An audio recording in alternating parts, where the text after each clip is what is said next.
Hey everybody, welcome back. Now there's nothing better than Thanksgiving week football. We had not 1, 2, 3, 4, 5 Coastal Bend teams in the region final, all playing today, ranging from San Antonio to Corpus Christi, all the way up to Port Lavaca. Let's get to it. We start with the ladder. Number 1, Refugio. Number 2, Ganado. The rivals, Ray Lewis, in for the score. Refugio going up 12-6 in the second. Now, though, right before the half, Ganado coming back.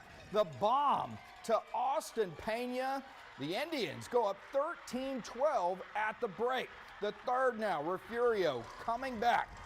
It's now 20-13 Bobcats. Lewis, already a big game so far, and he's going to do it again, busting a big one. He gone for the score right at the camera. Refugio goes up 26-13. And now in the fourth, Refugio trying to ice this bad boy, and watch as Lewis going to break another big one. He's going to get it all the way eventually inside the 5-yard line. So what do? He earned all that. Let's let him finish it off. Lewis going to punch it in for the score. Refugio goes up 34-13. Now look at this shot. Drew Cox with athletic director, former coach Jason Herring. The Bobcats get the gold ball. They win 40-13. Refugio snaps the streak of ending their season the last 2 years at the hands of Ganado.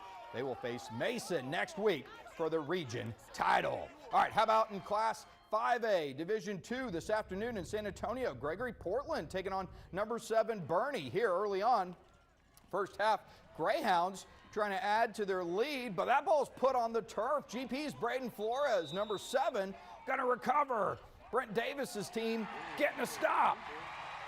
Then later, Boerne again looking for points, this time going through the air, but Flores, man, that kid all over the place. The pick in the end zone.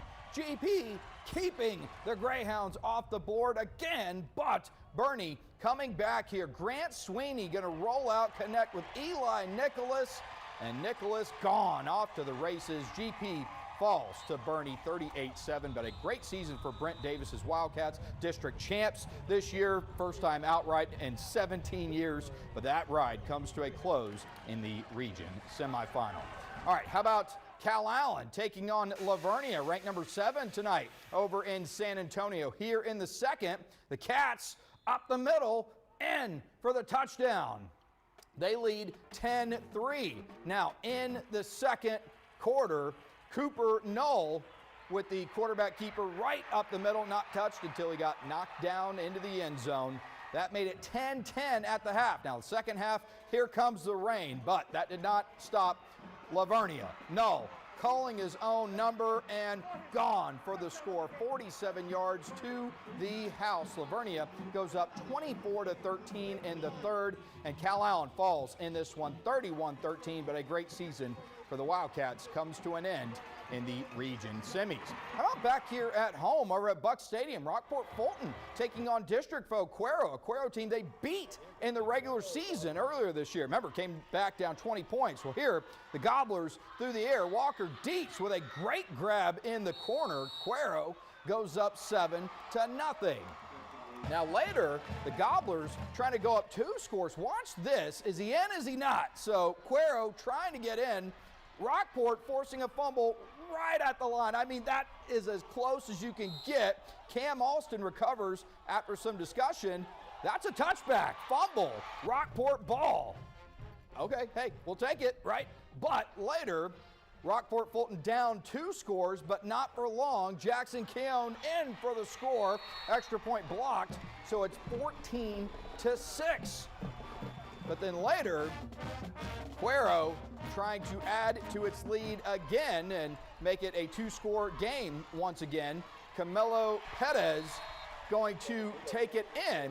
Now that made it 21-6 at the time. Rockport-Fulton trying to get closer before the half. They do here. Reed Snyder with the keeper in for the score. Made it 21-14 at the break, but the Gobblers use a big second half to win 48-27. So Rockport-Fulton's great season comes to a close for Eric Souza's bunch.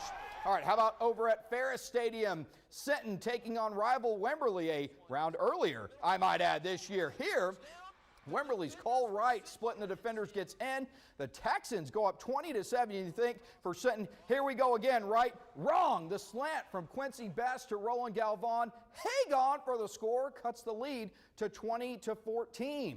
Now going to the fourth, Marcus Zapata, a huge game, a huge quarter, spins off, and he's going to go 64 yards through the rain, through the defense, gone. Sinton with their first lead of the game at 21-20. Then later in the fourth, it's Zapata again. This time a 47-yard score, gone. Sinton gets over the Wimberley hump. Final. They are on to the region championship next week, 35-26. They will face rival Cuero for the right to go to the state semis.